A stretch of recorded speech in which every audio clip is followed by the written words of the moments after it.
A dráma vyvrcholila v penaltovom rozstrele. V ňom sa radovali Taliani, ktorí aj vďaka 2 zákrokom brankára Nicholsu zvíťazili 17-16.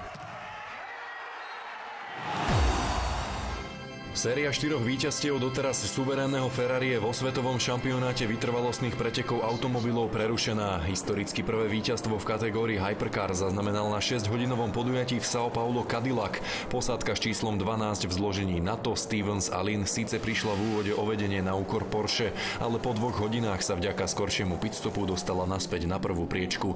Úspech posilnilo aj druhé auto americkej značky s číslom 38, ktoré skončilo druhé.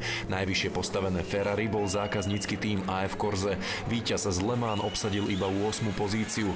Kategóriu GT3 ovládol Lexus.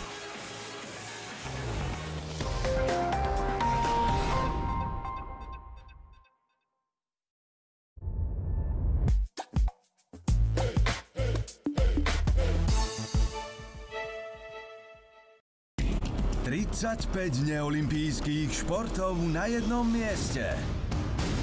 60 disciplín, 253 medailových kolekcií. Najväčšiu multišportovú akciu roka hostí tretíkrát v histórii ázijský kontinent.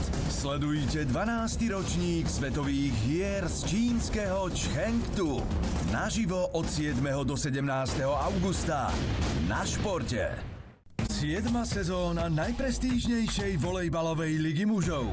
18 najlepších svetových tímov v súbojoch o postup na finálový turnaj v Číne.